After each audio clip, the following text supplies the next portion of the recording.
J'accueille Guillaume Villemot du ministère de la Culture. Je ne vais pas m'amuser à donner l'intitulé de ton poste, extrêmement long. Et nous allons tâcher de vous proposer un décryptage de l'arrêté d'application du décret 2017-12-44 du 7 août 2018, de son petit nom décresson. Ce décret, comme vous le savez, est sorti en 2017 et son arrêté d'application est arrivé cette année. Donc je vais dans un premier temps te laisser te présenter et ensuite on pourra ouvrir le sujet. Avec plaisir. Merci Angélique. Bonjour à tous. Donc je suis Guillaume Villemot. Comme Angélique l'a dit, je travaille au ministère de la Culture, au sein de la Direction générale de la création artistique, au sein d'une délégation au nom en effet un petit peu long. C'est la délégation aux politiques professionnelles des artistes-auteurs et aux politiques de l'emploi. Donc davantage centré sur les questions de droit du travail pour les professions du spectacle vivant et enregistré, mais nous avons aussi la charge de la responsabilité des réglementations, de l'ensemble des réglementations qui encadrent l'activité artistique, dont la réglementation sonore. Je suis très content d'être là ce matin. J'avais répondu à l'invitation l'année dernière. Et à l'époque, le texte, l'arrêté n'était pas encore sorti, donc on avait présenté le décret et les orientations principales de l'arrêté qu'on était en train de finaliser.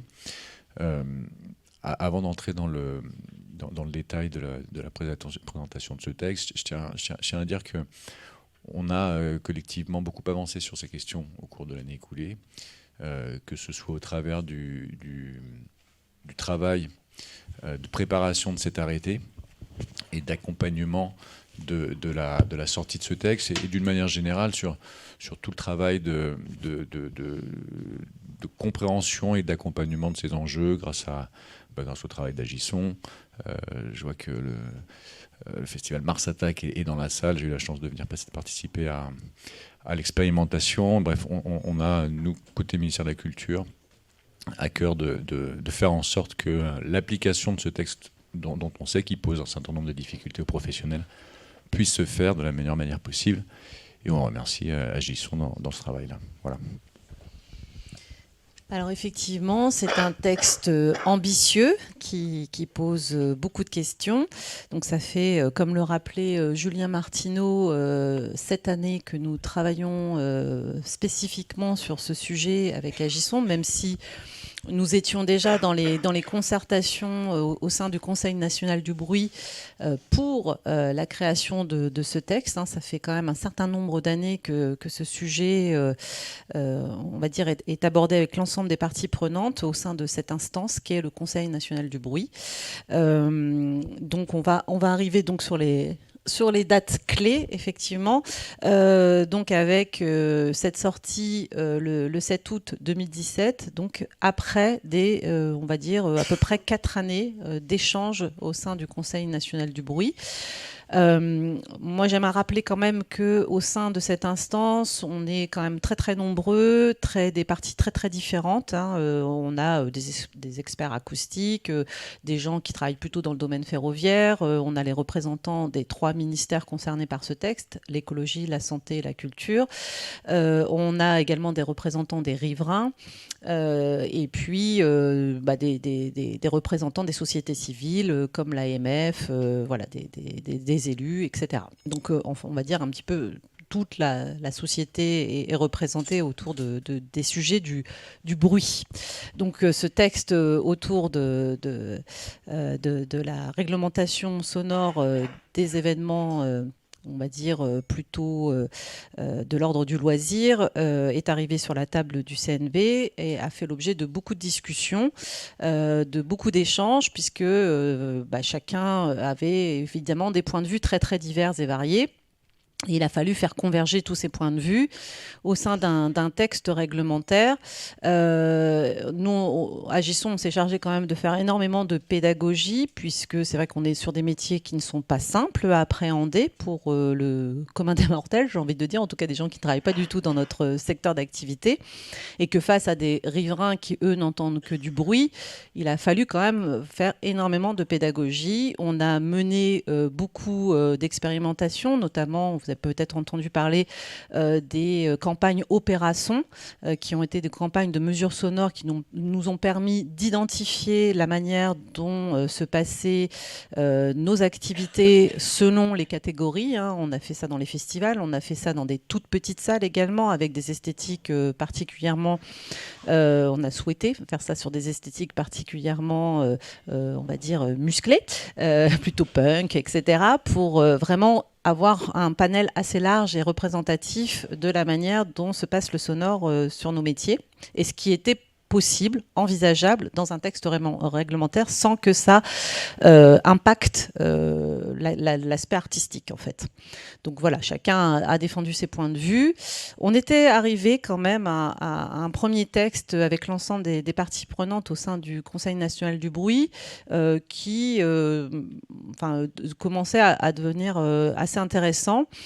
Et ce texte est passé au Conseil d'État, et là le Conseil d'État est beaucoup plus rigoriste et a souhaité que des choses beaucoup plus arrêtées soient posées et sans distinction, parce qu'on faisait beaucoup plus de distinction entre les différentes catégories d'événements, etc., dans les propositions de premier texte, et ça a été balayé par le Conseil d'État qui a considéré que la santé primait et que que se trouve un spectateur, quel que soit l'endroit, l'événement, la réglementation devait être la même pour tous. Donc forcément, nous, on a tout de suite identifié quelques problématiques, puisqu'on ne va pas gérer le son de la même manière dans un café-concert ou dans un stade de France. Or, on est exactement soumis à la même chose.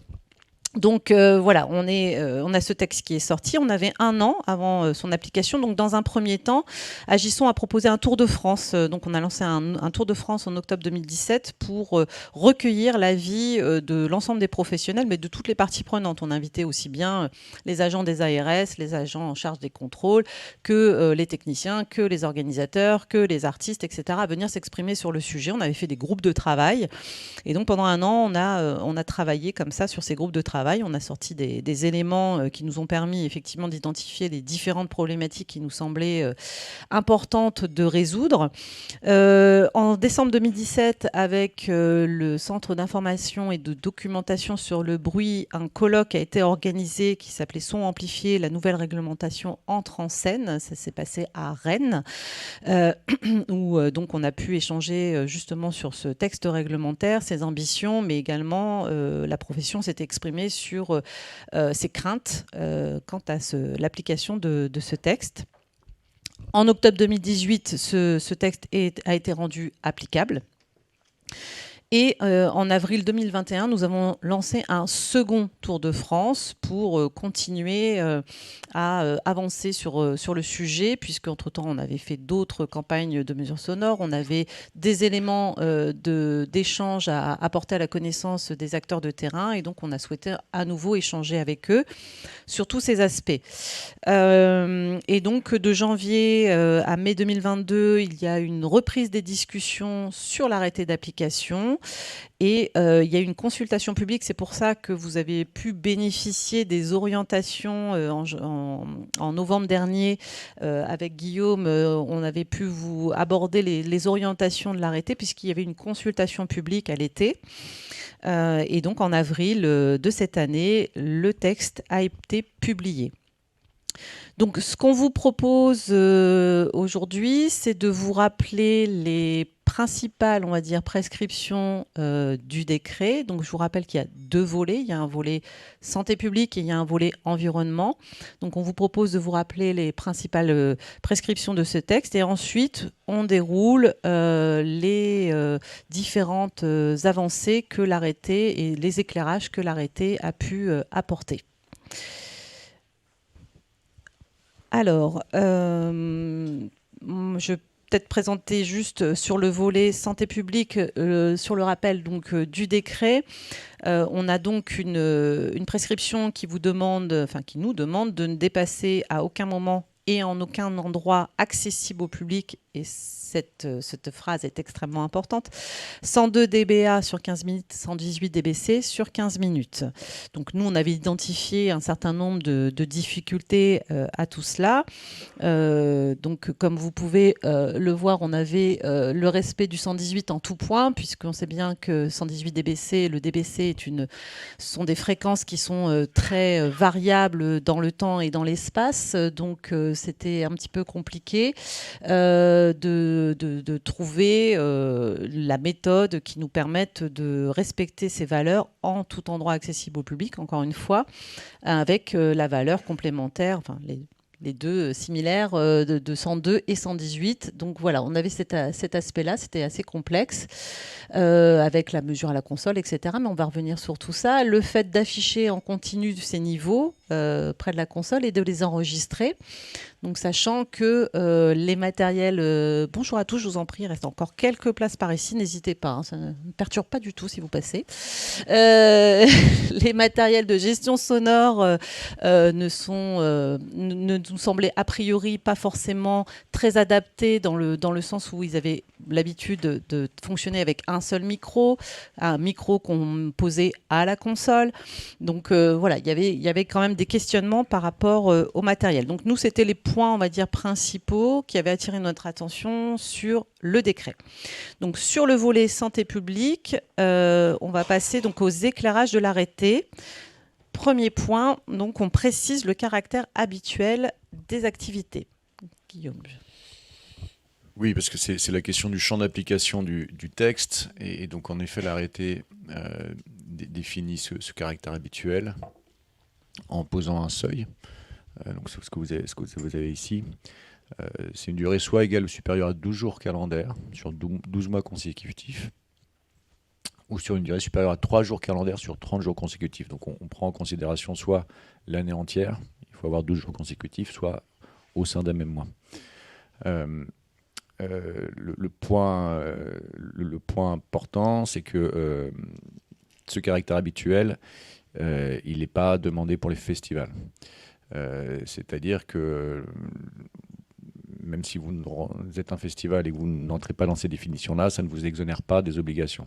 Un festival doit de toute façon rentrer dans toutes les obligations demandées par le décret et la réglementation. C'est extrêmement important de le rappeler parce que depuis la sortie de l'arrêté, on a eu quand même pas mal cette question justement. Mais je suis un festival de 2 jours, donc je ne rentre pas dans l'application du texte. Si, en fait, un texte réglementaire, il faut toujours lire le texte premier, donc le décret, qui est le texte premier, et le texte secondaire. Donc l'arrêté ne peut jamais amoindrir ce qui a été dit dans le premier texte. Or, dans ce premier texte, on a bien, on vous le rappelle ici dans cette slide, la définition à l'article 1 du grand 2 qui demande à ce que les festivals respectent l'ensemble des prescriptions. Ils sont exclus de toute exclusion. Pour le dire autrement, qu'un festival doit de toute façon respecter, quoi qu'il arrive, quelle que soit la durée, la réglementation. Un lieu devra le faire à partir du moment où, soit au sein d'un même mois, il y a 3 jours consécutifs d'activité. Donc par exemple, un lieu qui fonctionnerait que l'été, mais qui le fait de manière continue l'été, il est dans le champ d'application de la réglementation. Ou si vous n'êtes ouvert que 3 semaines dans l'année, mais de manière consécutive, vous êtes dans le champ d'application de l'arrêté. Donc c'est quand même un champ qui couvre presque l'ensemble des activités. Toujours sur le volet santé publique, on a dans l'arrêté l'introduction des incertitudes de mesure. Ça peut paraître un petit détail, mais nous, on a énormément insisté là-dessus, car les agents en charge des contrôles, généralement, travaillent avec du matériel de classe 1, alors que la plupart des techniciens, des sonorisateurs, vont plutôt travailler avec des sonomètres de classe 2. Et donc, on a déjà dans les appareils eux-mêmes une différence, donc une incertitude dans les mesures qui est importante. Et puis, il y a également une incertitude liée aux conditions de mesurage. On peut avoir des variations extrêmement importantes selon la météorologie. Et donc, il nous semblait très important d'amener ces éléments d'incertitude. Tu veux ajouter quelque chose, Guillaume ? Juste pour dire que d'une manière générale, l'arrêté, il essaie de rétablir un peu de souplesse dans la réglementation et de fournir autant que possible un guide, non seulement pour les utilisateurs que vous êtes, mais également pour les corps de contrôle. Et donc c'est pour ça qu'on est allé sur une précision et l'introduction de la notion d'incertitude qui n'est pas évidente pour un corps de contrôle, d'accepter que dans un texte, on introduise cette notion. Donc ça a l'air de rien, mais de le mettre et de l'écrire, ça rajoute de la souplesse parce que ça implique l'idée que, quand bien même on va faire les choses avec la meilleure bonne foi possible, il y a une incertitude. Donc ça donne un lieu à la discussion, aux échanges et à des solutions concertées. Ensuite, donc on est toujours sur le volet santé publique. On a les modalités de mesure qui sont précisées pour les agents en charge du contrôle. Je te laisse poursuivre peut-être, Guillaume. Oui, on entre dans des choses assez techniques qui sont moins de mon ressort, mais là, c'est la notion de la fonction de transfert, justement pour essayer de dire comment est-ce qu'on passe d'une obligation de respecter des seuils en tout point à une mesure dont on sait qu'elle remplit difficilement cette condition technique. Donc c'est l'introduction de la fonction de transfert qui, là encore, a cette vocation d'essayer de fournir un mode d'emploi pour utilisateurs et corps de contrôle. C'est vrai que nous, on avait beaucoup milité. Dès la sortie du texte, on a un gros travail avait été proposé au sein du Conseil national du bruit, et notamment une méthode de mesure sur ce sujet, justement, de notion de respecter l'ensemble des valeurs, le 102, le 118, en tout endroit accessible au public. On s'est posé la question de comment on pouvait faire, puisqu'on ne peut pas mettre des micros partout au sein de l'auditoire, ce serait un petit peu compliqué. Donc on a cherché une solution, notamment avec Solution 63 Hz, de savoir comment on pourrait envisager les choses. Et donc on a proposé au Conseil national du bruit une méthode de mesure qu'on avait nommée la méthode en U, de par le parcours qui doit être fait dans l'auditoire pour le convenir de niveaux qui vont être transférés ensuite vers la console. Donc identifier les niveaux les plus forts au sein de l'audience pour ensuite avoir une valeur à la console qui corresponde et qui permettent au sonorisateur de savoir quand les niveaux les plus forts au sein de l'audience sont dépassés ou pas. Donc c'est ce qu'on appelle la fonction de transfert ou offset. Donc ça nous semblait essentiel que nous ayons tous une méthode commune parce que sinon on peut être amené à des interprétations diverses et variées sur la manière d'appliquer les niveaux sonores. Et bien souvent, effectivement, on ne va pas trop se poser la question, on va mettre l'afficheur à la console façade et respecter les valeurs qui se situe à cet endroit. Sauf que bien souvent, les niveaux les plus forts ne sont pas à cet endroit-là et qu'il faut normalement aller les rechercher puisqu'un agent, lui, il ne va pas rester à la console. En cas de contrôle, il va aller chercher au sein de l'audience les niveaux les plus forts. Donc, il nous semblait plus pertinent de travailler de cette manière-là et qu'on travaille surtout avec une méthode commune. Donc, elle est introduite. Vous voyez bien on nous dit bien que les réglages peuvent comporter. Donc, ce n'est pas une obligation qui est imposée par le texte réglementaire. Ça, c'est une volonté des pouvoirs publics de ne pas imposer de méthode précise. Tu peux nous en dire un petit peu plus là-dessus ? Oui, c'est le peuvent, c'est justement pour pas être trop prescriptif, parce qu'on a aussi les pouvoirs publics ont eu le souci alors d'une part dans l'objectif de souplesse que j'évoquais tout à l'heure, de laisser la place à différentes solutions techniques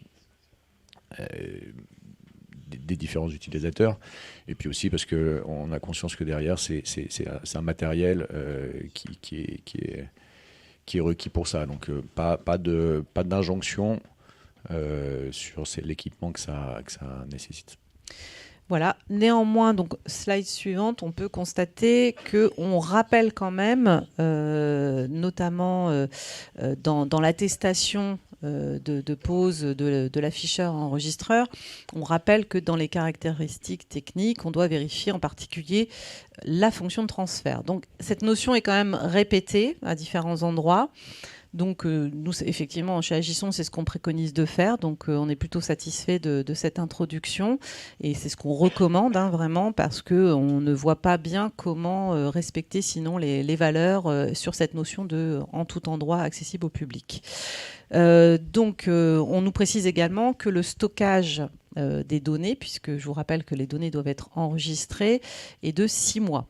Donc pour tous les prestataires de services, notez que vous devez fournir à l'organisateur ces données que lui-même doit conserver pendant 6 mois en cas de contrôle ou de demande des pouvoirs publics.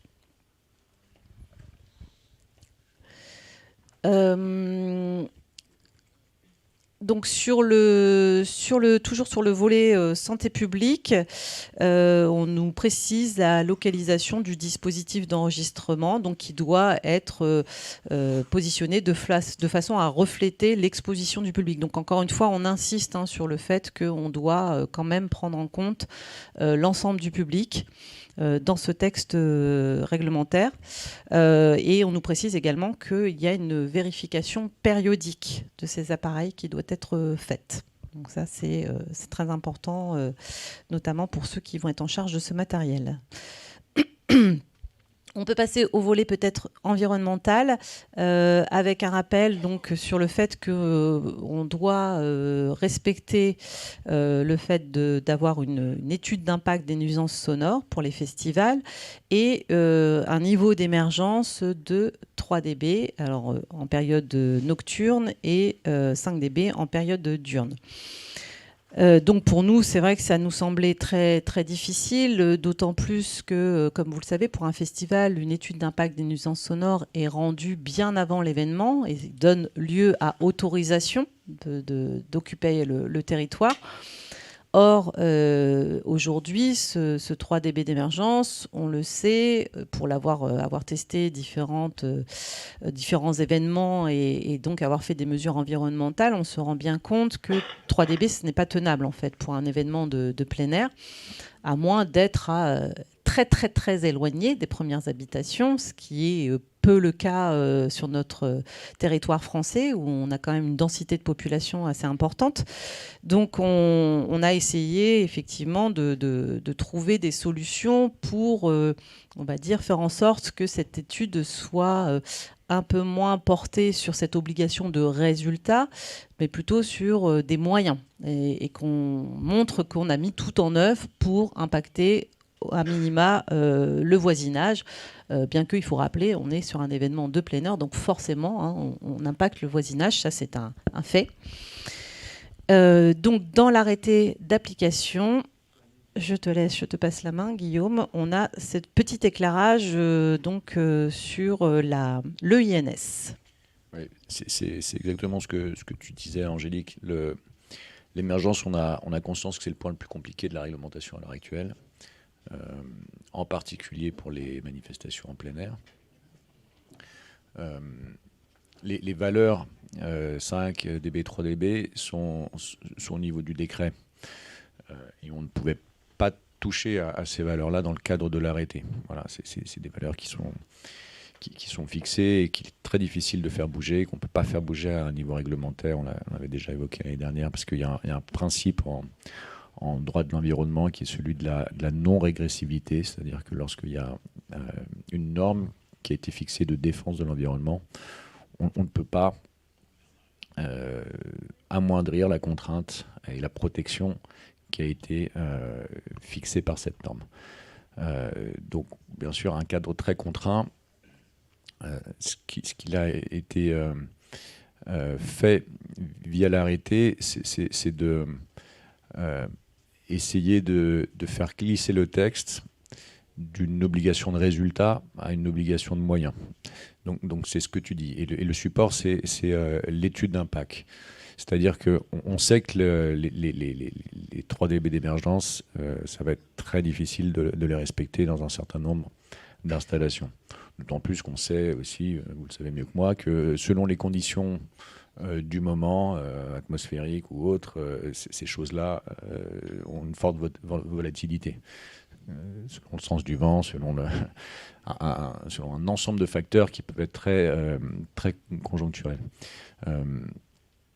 Donc l'idée est ici d'insister sur le fait que l'organisateur doit faire tout ce qui est en son pouvoir pour essayer de maîtriser et de diminuer cette émergence. Et l'étude d'impact est en fait le document dans lequel il atteste de sa bonne foi et il montre ce qui a été entrepris pour justement limiter l'impact sur l'environnement, l'impact sonore de la manifestation dont il a la responsabilité. Donc, il y aura un échange, on pourra, sans doute ce sera abordé, mais je le dis tout de suite. En cas de contrôle, de vérification et en tout cas de discussion portant sur cette question de l'émergence, il est certain qu'un organisateur qui n'a pas fait d'étude d'impact ou dont l'étude d'impact ne comporte rien sur cette question-là, sera en difficulté de prouver sa bonne foi et sera en difficulté lorsqu'on lui dira qu'est-ce que vous avez fait pour limiter l'émergence sur votre environnement. Et donc s'expose d'autant plus à d'éventuelles sanctions administratives ou même tout simplement à des récriminations du voisinage des riverains. En revanche, un organisateur qui a fait une étude d'impact sérieuse, documentée, dans lequel il est démontré qu'ont été pris en compte l'ensemble des facteurs qui jouent sur l'émergence, que la disposition, encore une fois, je ne suis pas technicien, donc je vais peut-être...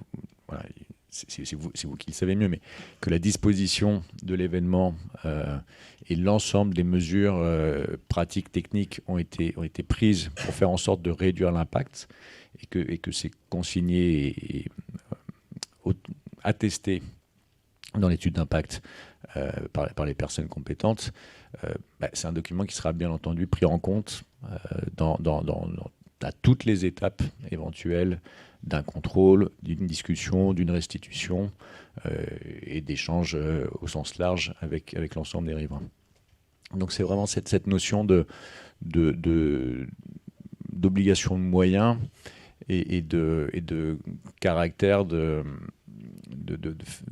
prévisibilité. Voilà, l'étude d'impact n'a pas la vocation à être un document scientifique qui va dire j'atteste et je mets ma main coupée que compte tenu de tous ces paramètres, on ne dépassera pas les 3 dB, mais a vraiment vocation à dire voilà tout ce qui a été mis en œuvre et voilà ce vers quoi on tend, toutes choses égales par ailleurs.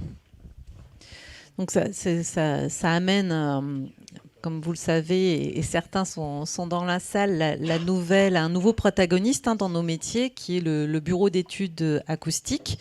L'acousticien doit faire, on va dire, partie de l'équipe maintenant et de vraiment des échanges très fortement, notamment parce que donc dans la slide suivante, il a vraiment un impact très très important. On précise bien que dans le INS, il y a donc des différentes choses à mettre en œuvre, mais on précise une description des principales solutions permettant de prévenir les nuisances sonores pour les riverains. Donc ça, c'est ce que rappelait Guillaume. Mais ça signifie que pour que le BEA puisse faire la liste de ces prescriptions, qu'il est vraiment en lien avec les équipes techniques. Il ne va pas inventer ce qui se passe au sein de l'événement.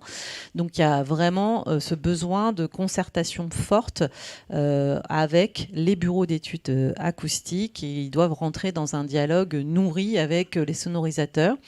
On a pu expérimenter ça bien sûr au sein de Mars Attack, on va en reparler juste après, dans la table ronde juste après, mais c'est c'est un constat sur l'ensemble du territoire, c'est un vrai travail, c'est nouveau, on n'a pas l'habitude de travailler ensemble, hein, donc on a des choses à apprendre des uns et des autres. Donc dans un premier temps, c'est pas toujours évident à mettre en place.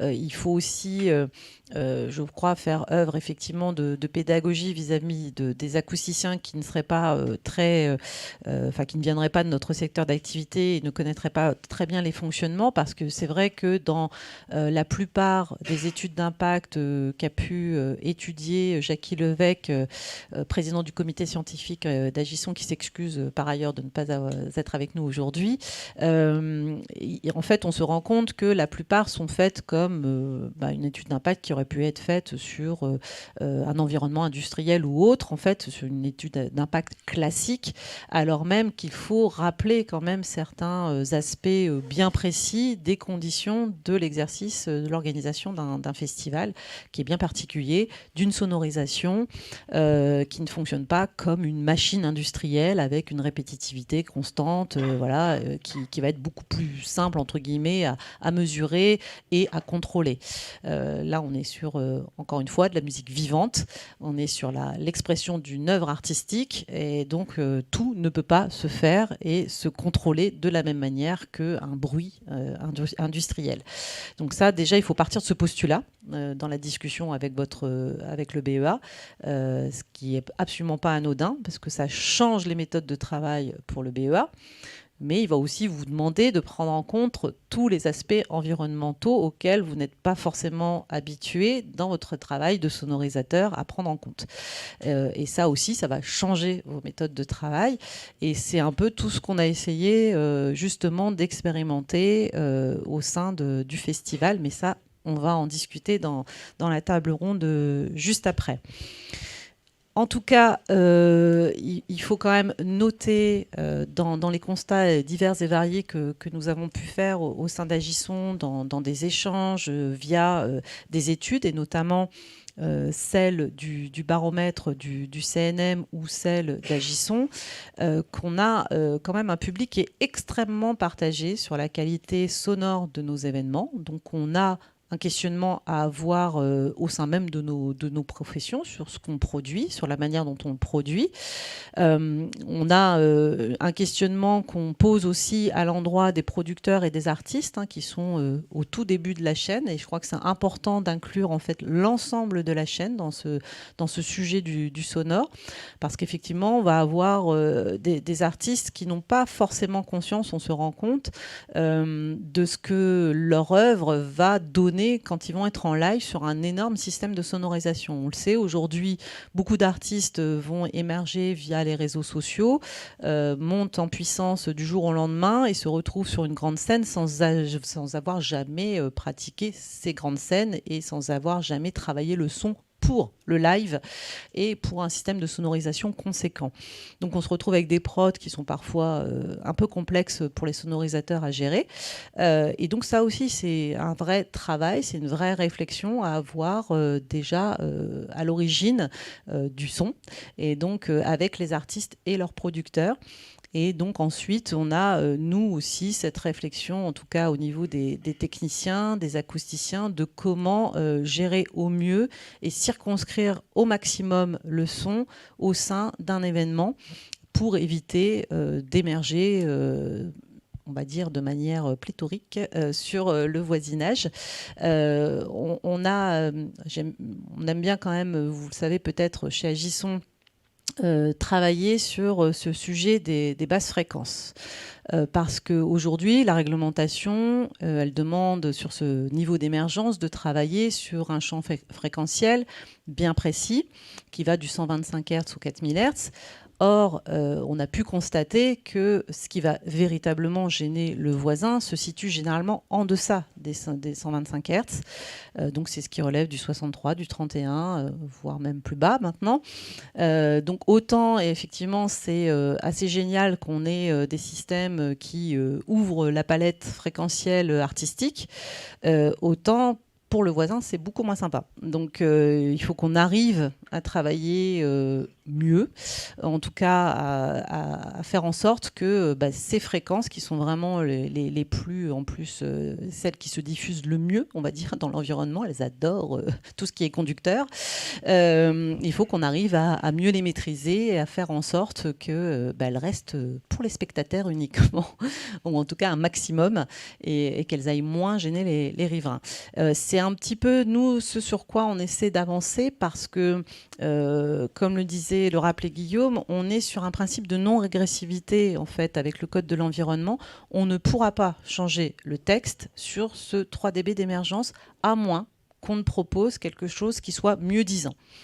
Or, si on arrive avec des propositions autour, en disant voilà, nous, on aimerait s'exonérer de cette obligation de résultat de 3 dB, mais par contre, on souhaite travailler davantage sur ce qui relève des basses fréquences, parce que c'est véritablement ça, la gêne des riverains, et qu'on est plutôt sur une obligation de moyens autour de ce sujet.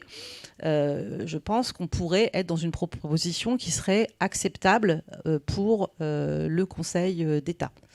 Voilà, donc c'est tout l'objet de ce travail aujourd'hui qu'on est en train de mener pas à pas, et qui fait l'objet notamment d'expérimentations dans notre laboratoire qui est devenu le festival Mars Attack. Voilà, donc on espère que toute la chaîne des protagonistes va œuvrer pour avancer sur ce sujet. On a tous une petite responsabilité à notre endroit, et donc ça c'est un vrai sujet qu'on va revoir juste après dans l'ensemble de nos échanges sur ces 2 jours. Est-ce que tu souhaites ajouter quelque chose avant peut-être quelques questions ? Non, je suis à votre disposition. Ta conclusion était très claire. Est-ce qu'il y a des questions particulières sur ce texte réglementaire ? Oui ? Alors attendez, parce que c'est enregistré, donc je vais me permettre de vous amener le micro. Dans le cas d'espaces ouverts, comme un stade avec des concerts, est-ce qu'ils ont aussi besoin de produire cette étude d'impact ? Et oui. Oui, tout le monde est soumis à partir du moment où vous êtes un lieu qui diffuse de manière régulière des sons amplifiés. Attention, parce qu'on est sur les sons amplifiés dans ce décret. Donc j'entendais monsieur qui rappelait les circuits automobiles, etc. sont soumis également à cette réglementation. Les meetings sportifs, les meetings politiques. Enfin, à partir du moment donné où il y a de l'amplification, vous êtes soumis à cette réglementation. Et c'est un point important, il n'y a pas que le ministère de la Culture qui est dans le champ d'application de ce texte. C'est l'ensemble des activités. Une autre question peut-être ? Oui. Concernant l'introduction du décret qui parle des établissements concernés quand ils dépassent les 80 dB sur 8 heures, qu'est-ce qu'il y en est de ceux qui ne dépassent pas, et qu'est-ce que ça veut dire dépasser 80 dB ? Est-ce que c'est dépasser une définition de l'EINS ? Est-ce que c'est de fait des mesures qui montrent un dépassement de 80 ? Ou s'il y a une sonorisation qui est déjà limitée et ne peut pas dépasser 80, ça veut dire que l'établissement est exclu du décret ? Je suis envie de répondre. Je pose la question aussi. Est-ce qu'il y a un acousticien qui souhaite répondre, qui a déjà pratiqué ce genre de choses ? Oui, c'est intéressant de voir votre point de vue. Oui, bonjour. C'est une vraie question en tant qu'acousticien qu'on se pose aussi, parce que des fois, est-ce que c'est le niveau autorisé, est-ce que c'est le niveau pratiqué ? Alors je sais pas, j'ai pas vraiment la réponse, mais en tout cas, il y a toujours l'émergence qui est à respecter pour le bruit de voisinage. Donc ça, c'est quand même... Il y a 2 niveaux en fait. Il y a un niveau protection du public dont on parle depuis tout à l'heure, puis il y a un niveau impact au voisinage. Donc si vous avez une petite salle qui est très mal isolée, qui est à côté d'un logement très mal isolé, il faut quand même respecter l'émergence, je pense, même si on est en dessous de ces 80 dBA, je pense. Tout à fait. On a l'avis de pas mal d'inspecteurs qui considèrent qu'en dessous de 80 dB ne sont pas concernés. Mais je trouve que la loi est mal écrite et on ne comprend pas en fait. Je ne vous cache pas que chez Agisson, on se tord, voilà, on s'arrache un peu les cheveux parfois aussi. Pour avoir été dans les discussions sur ces échanges, effectivement, le 80 dB, c'est pour le public, c'est au sein même de l'établissement. Normalement, on doit vérifier, on va dire, sonorisation maximum sur si on dépasse ces 80 dB. Donc, si c'est effectivement un petit fond sonore, bon, ça peut passer, sauf que ça n'exonère pas effectivement du principe environnemental. Voilà. Donc, mais bon, logiquement, dans les 80 dB, si vous êtes en dessous, vous ne devriez pas, à moins que vous ayez des feuilles de papier à la place des murs, mais vous ne devriez pas gêner l'environnement. Oui, bonjour. Pour les 80 dB, il faut voir aussi l'activité de l'établissement. Voilà. Si c'est le fait de danser, un dancing ou un tout, c'est sûr qu'à 80 dB, ça passera pas. Voilà. Si c'est un bar à ambiance musicale, il peut... Le rapport, parce que je parle de l'introduction qui dit les établissements sont concernés ou pas par le décret s'ils dépassent 80 dB. Donc ça ne parle pas d'activité. Oui, mais après, on peut rajouter l'activité, si vous voulez. Si c'est une boîte de nuit ou une avant-boîte, à ce moment-là, les 80 dB ne sont pas respectés. Enfin, il y a une étude d'impact qui existe. On exige le truc d'impact. En fait, sur les bars, sur les activités, les petits bars qui mettent le PMU, tout ça, vous arrivez facilement à 70-75 dB sur la diffusion. Donc, vous ne demandez pas d'étude d'impact. On ne demande pas d'étude d'impact, nous, à ce niveau-là. Après, voilà, c'est suivant l'activité, quoi, pour respecter le voisinage. Oui, pardon. Oui. Bonjour, Guillaume Combette chez Acoustique. L'arrêté de 2023 donc, abroge celui de 98. Donc, le décret 2017 abroge le décret 2006. Donc l'arrêté 2023 abroge l'arrêté de 98. Il n'y a plus d'indication en fait sur les normes à utiliser pour justement la mesure de l'émergence et le bruit de voisinage. Donc auparavant c'était la 31010. Donc comment on fait, sachant que je suis expert cour d'appel de Paris. Voilà, il est marqué on fait ce qu'on veut. Alors du coup, non, c'est pour le code de santé publique. Pour l'environnemental, on fait ce qu'on veut. Alors, si on a une réponse, donc chez Oxynéjac, en fait, les experts ont fait une demande auprès du ministère. La réponse, c'était les professionnels des sons amplifiés vont indiquer comment on fait pour mesurer des émergences. Ouais, c'est la réponse. Donc, en tant qu'acousticien et expert acousticien, c'est un peu compliqué. La question de la norme, elle a été évoquée lors des discussions autour du texte. On a eu des échanges avec le ministère de la Santé et le ministère de l'Environnement là-dessus. Et c'est le ministère de l'Environnement qui a estimé que, et c'est une politique globale de leur côté, ils n'inscrivent plus de normes dans les textes. Parce que les normes peuvent évoluer et les textes ne vont pas avoir la possibilité d'évoluer au même rythme. Donc c'est pour ça que dans des textes qui ne bougent pas pendant plusieurs années et qui sont difficiles à faire bouger, ils ne veulent plus mettre de normes en dur dans les textes. L'idée est de passer ensuite par un guide pratique, guide des bonnes pratiques, quelque chose de plus souple qui peut être mis à jour régulièrement. Donc c'est sans doute le vecteur qui sera utilisé et on va y travailler dans les prochains mois.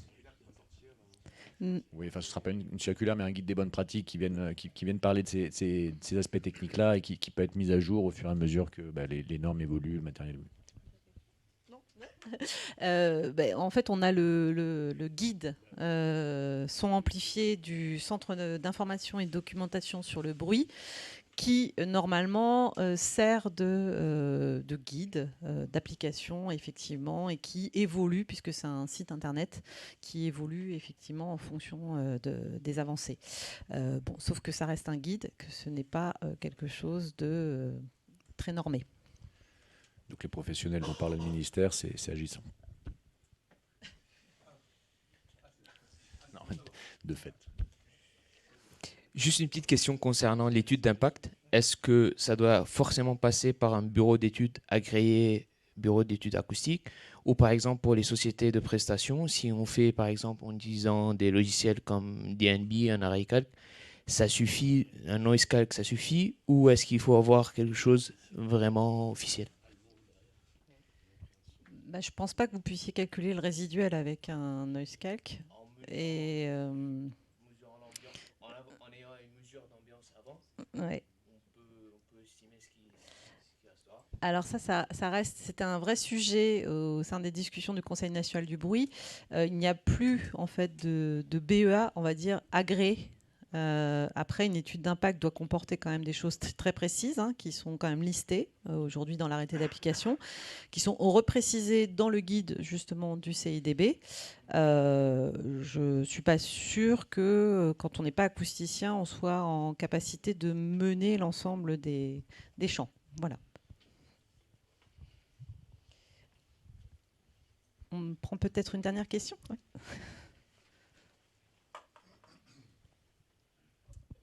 Oui, bonjour, Vincent Edon, BET Acoustique.